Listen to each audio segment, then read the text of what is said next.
physics students.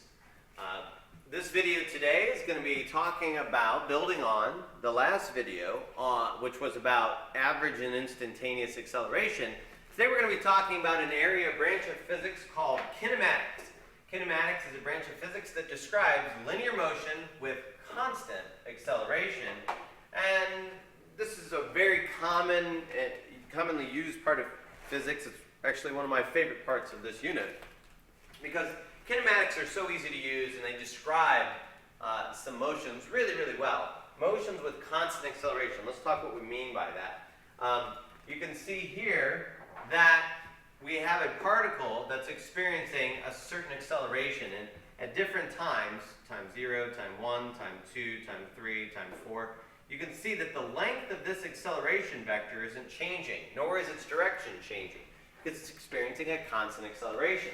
Accelerations are caused by forces, so that means that there's a constant force, a push or a pull that is the same, always to the right and always that amount, that's causing this acceleration. So that constant force is producing a constant acceleration, leading to increasing velocities because the velocity happens to be positive and the acceleration is positive. And whenever you have both of those in the same direction, you're going to get an object speeding up. And that's what this motion diagram shows. But the key thing is that this is a candidate, this motion, this particle's motion is a candidate for use for kinematics, the kinematic equations, because the acceleration is unchanging in magnitude and direction. There's a couple graphs that are worth looking at here. This first graph really describes the velocity time graph, and we can see that its initial velocity of this object is right here, its final velocity is right here. So we see that it's changing velocity, and it's doing that over a time interval. So you have a change in velocity over time, which means you have an acceleration. Because it's a velocity time graph, the slope of the velocity time graph, this slope tells you the acceleration. And this graph, the slope is the slope of a line, not a curve. Well, lines, as you know, have constant slopes. Therefore, it's experiencing a constant velocity. Constant in direction, positively sloped, and constant in magnitude. The slope is a line, not a curve. So when you know you have something that has a constant acceleration, as we see from the velocity time graph, we see that the acceleration time graph is going to be an acceleration that's a horizontal line. It's constantly staying at the same acceleration. Just a quick note about this. Let's clean this up a little bit. I want to talk a little bit about the area under a curve. Here you can see that there's a rectangle here and a triangle here, and together those form the area under this curve, a velocity time graph. Well, the area under the curve of a velocity time graph is going to give you your displacement. If you think about it, that rectangle has a base and a height. The area is going to be the base times the height. Well, the base is time, so it's going to be measured in seconds. The height is going to be a velocity, so it's going to be measured in meters per second. And that's going to cancel and leave you something that's measured in meters. So you can see that just for that rectangle, you're going to get something that is measured in meters. That's got to be displacement. Incidentally, then over here on the acceleration time graph, you have something, a rectangle that's measured in, the area under that curve is going to be base times height. And you can see that here, we can see, that was silly, base times height. Here we can see that the base is time, so it's measured in seconds. The height is acceleration, so it's measured in meters per second squared. So here we can see we're going to get something measured in meters per second. So the area under an acceleration time curve just tells you your change in velocity. So as we consider these ideas, we'll come back to those with some calculus. But I want you to think about how easy that is to do with something that's a constant acceleration. How much more difficult it would be to find the area under the curve if it was a curve and not a line. So I want to talk about using the kinematic equations. The kinematic equations are just something that we use all the time in this unit. And you may remember these. They were written a little bit differently in the course the first time when you probably took this these equations looked a little bit different, but what I want you to see is that these four equations are known as the kinematic equations. That means they can only be used in a kinematic situation.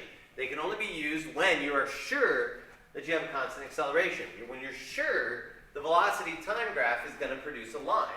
The slope is going to be a constant line, constant acceleration.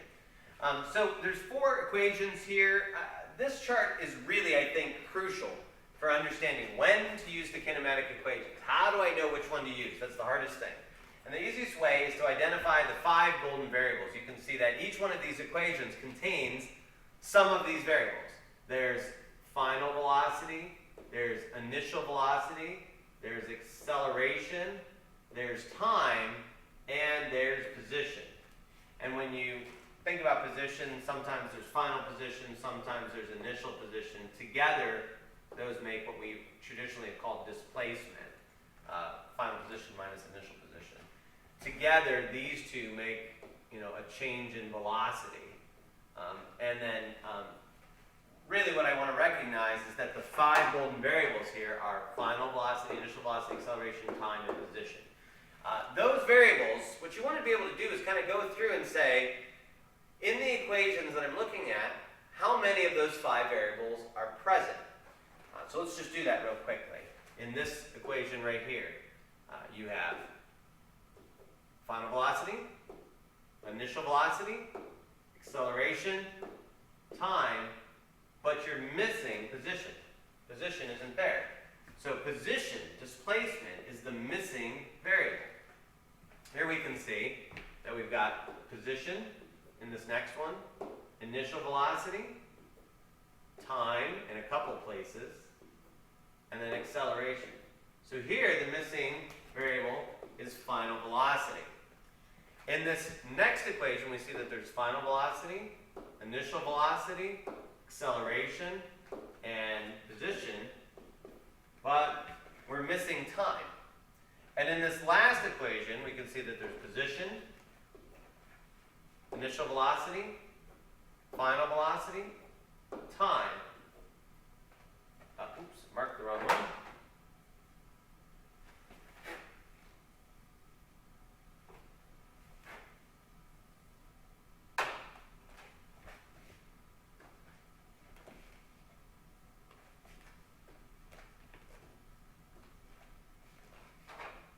Time. And we're missing acceleration. And so that means that when we look at these equations, we can see that all of these equations have 4 of the 5 variables, and they have 1 that's conspicuously missing. You're never going to find this in a textbook, but I like to give these guys a nickname. These equations, I give them a nickname based on the variable they're missing. So this first equation, since it's missing displacement or position, I call it the no displacement equation.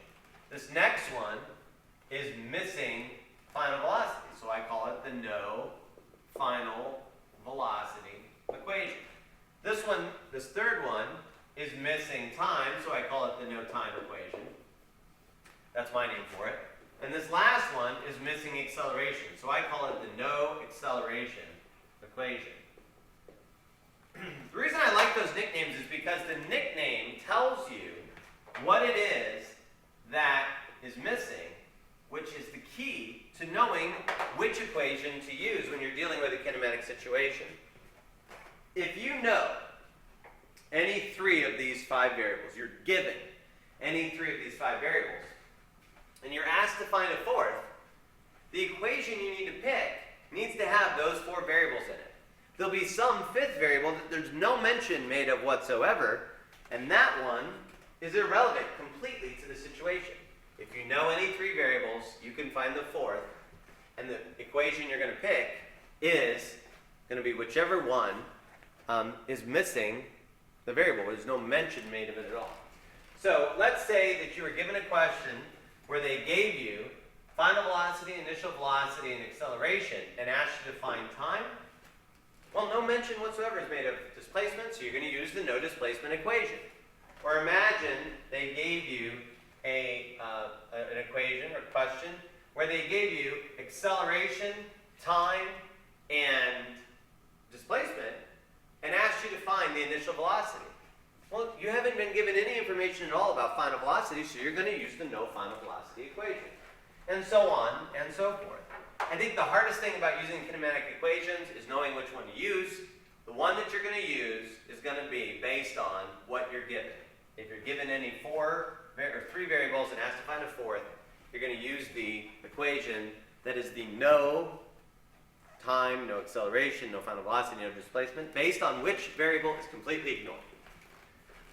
I think that helps people a lot.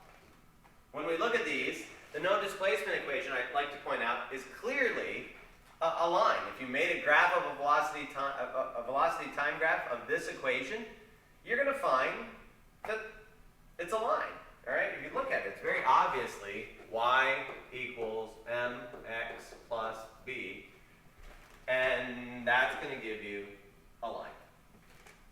So anytime you're certain that the graph of the velocity time graph is a line, then that's a good sign that you can use this equation.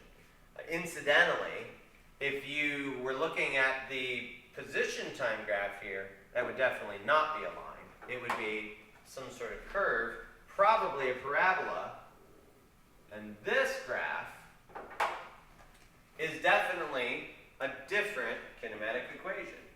It's that one. It's the no final velocity equation. It's the graph of a parabola.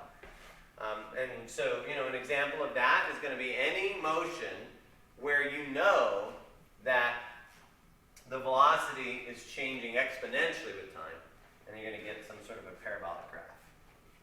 So those are the first two equations.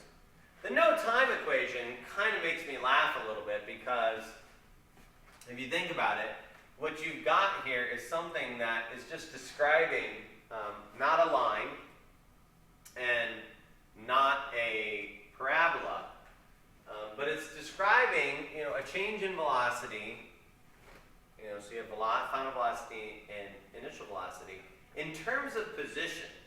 And the reason I say it kind of makes me chuckle a little bit is because if you think about it this way, if you said, well, what if the object wasn't accelerating at all?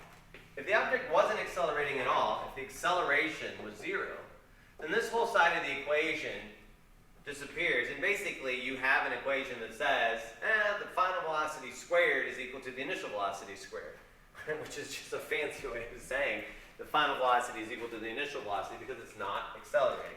So when I think about this particular equation, I just kind of think about it in terms of recognizing that it's a very specific situation where time is the variable that you're not aware of. And then lastly, the no acceleration equation is an equation that's just dressed up to make it look fancy, but change in position is displacement. If I told you take the initial velocity, take the final velocity, and cut it in half, I just asked you for the average velocity multiplied by time. You, rearranging this, pretty much just came up with an equation for average velocity. So that's just a really boring, simple equation for average velocity that's dressed up nice so that it'll look a little fancier. But that's really all there is to it. There's a couple places where you can check out your understanding of this kinematics. Active Online Physics has some great simulations. A lot of them you're going to have to use for your tutorial anyway, but I highly recommend that you visit these links